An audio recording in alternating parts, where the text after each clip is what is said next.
Welcome to Sex Afflictions and Porn Addictions. I am your host, Craig Pera, the founder of the Mindful Habit System. You can find me on the web at www.mindfulhabithelp.com. And this is a lesson in healthy sexuality and a great life. And what I want to talk about today is that this is your hero's journey, and in this video, I'm going to prove it to you.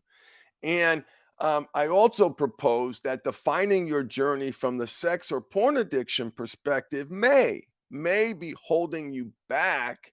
And I'm going to tell you why, and why another perspective might help you get to your destination and stay in that destination quicker. All right. So let's jump right in. So, critical at the beginning of any journey, let's agree that we need to scope out and define the project. What are we trying to accomplish? And I want to help you define the project that you're on, and in a way that inspires you, in a way that increases the chances that you are going to be successful. Because let's face it, it sucks wearing the label of porn addict or sex addict. Like, you can literally go into church and tell everyone that you've been abusing heroin. And anybody who abuses heroin knows all the shadiness that goes into getting it and using it and and and be celebrated.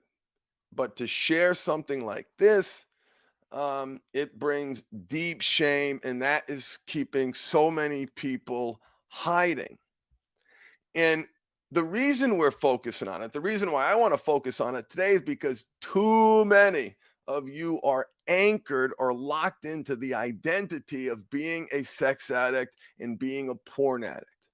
Before I go any further regarding this identity conversation, I invite you to read chapter 2 of the book Atomic Habits. Chapter 2 of the book Atomic Habits is mandatory reading. The whole book is mandatory reading, but chapter 2 speaks to how important it is to not just do the good habit, but how important it is in terms of your identity, the center, the core of who you are. That being performing that habit is more important than the performance of that habit. And so when you frame your perspective of being a sex addict, of being a porn addict, you can't help but be pulled down. A lot of people report by that legacy, by that identity. And it's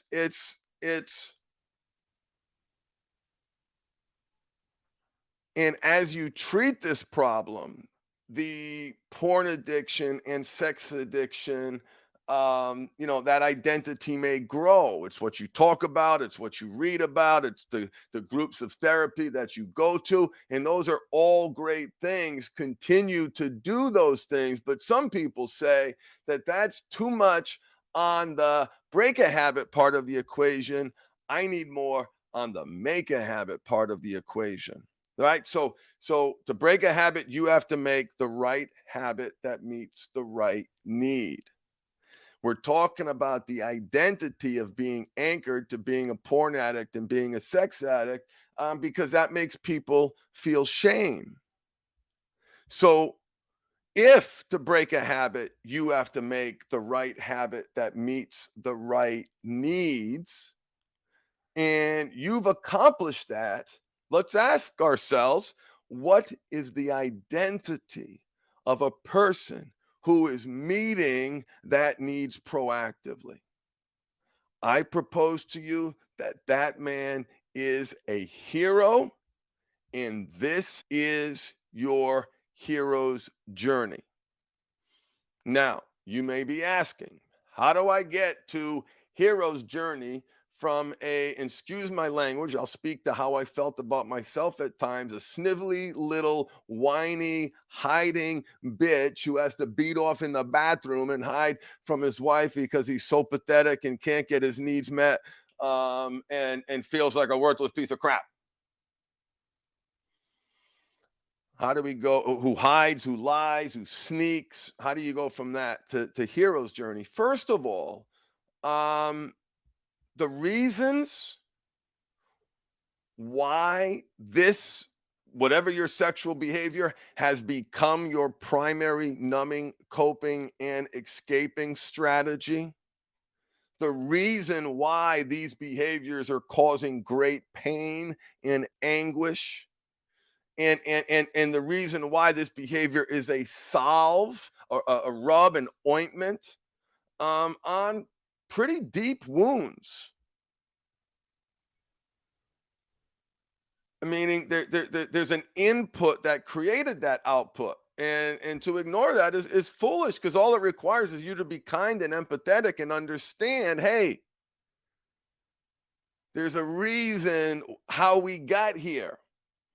There's an explanation that explains how I learned to meet needs reactively, subconsciously, mindlessly, and I can retrain those parts to meet those needs proactively. To do that, that's your hero's journey.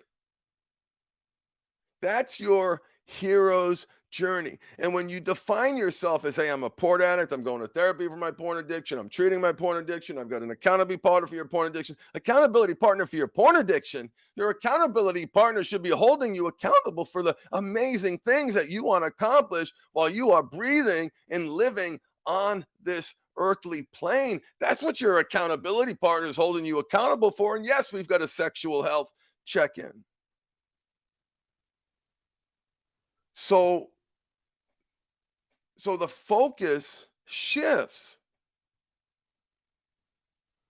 and to address the issues that you need to address to be on the other side of this, not lying, not hiding, not sneaking, like, that's to be a hero. To lead your family's sexual health, that takes courage. To have the difficult conversations that you need to have to stand in your truth and meet your needs proactively and embrace your power of choice and feed the right wolf, that takes courage. To learn the tools and discipline to exercise self-control, like to interrupt decades of programming, to not respond, to not react, but to instead react in a way that makes your life better, in a way that makes the lives of the people around you better. Someone who walks through life owning the outcome, right? You knowing that you can't control other people, but I'm in charge. If I don't get the outcome I seek, I ask myself, and you ask yourself in this future state, what could I have done better?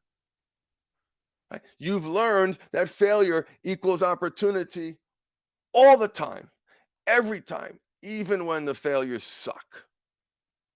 You've woven that into the fabric of your reality. That's a hero's journey. This is your hero's journey. And so what I want you to do to address that reality, one is you may need to reframe, what you're doing.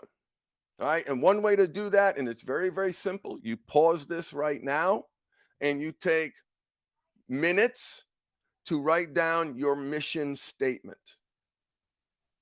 What is it that you are truly trying to accomplish? A man with mastery over himself who prioritizes his sexual health, a man who thrives on the challenge of holding himself to a higher standard, a man who feeds the right wolf, a man who leads. Write down your mission statement that reflects your hero's journey. That is assignment one. Mission statement. It can have a sexual health component to it, but I want that mission statement to reflect the deeper underlying issues and sense of purpose and pride a mission statement that's going to inspire you. Second, in the spirit of your hero's journey, we need to give that part of you a voice. So, after you write that mission statement, you can look yourself in the mirror and recite that mission statement. You can also write and recite affirmations to make you feel better about yourself. Right? A focus on the positive, what you want to strengthen. What does feeding the right wolf actually mean? Right? And this is like improv when you have those negative thoughts, and those negative thoughts are pounding you, you're swirling in it. Yes, and I am committed to feeding the right wolf. I love myself. I have compassion for myself. I have empathy for myself. I am not going to beat myself up when I fail, because I've learned that that only makes it worse. So write those statements down. Look yourself in the mirror and say some kind, empathetic, empowering things about yourself. And stop feeding the wrong wolf and start feeding the right wolf as you continue on your hero's journey. The last bit of advice that I will give you, it is the easiest advice, and it is also the most difficult. It is the advice that everybody knows and everybody gets, and on paper it makes sense. Intellectually, it makes sense. But when they finally have that moment where they are proactive in their self-care, isn't performed out of an obligation, it is done based on an inherent love for self, right? That's 80% of the battle, 90% of the battle. Self-care and self-love brought to life. So the third part of the assignment is to do one small, ridiculous thing for yourself that you can do. One small, like, I'm going to meditate for 60 seconds a day, every day. I'm going to anchor that habit to something I already do. I go to the bathroom, and the first thing I do when I wake up, I'm going to stand there, stare at the wall, and count my breaths. There's my 60 seconds. Or I eat lunch at the same time every day. I grab my granola bar at the same time every day. I do my walk at the same time every day. Boom, 60 seconds. So in summary, that third assignment was do one small, tiny, 1 minute, maybe less, act of kindness to yourself, so you're able to say, I'm doing a tiny bit better. And you'll build on that tiny. Okay? Thank you for joining me on this journey. May you embrace your power of choice and feed the right wolf inside you. Thanks for listening.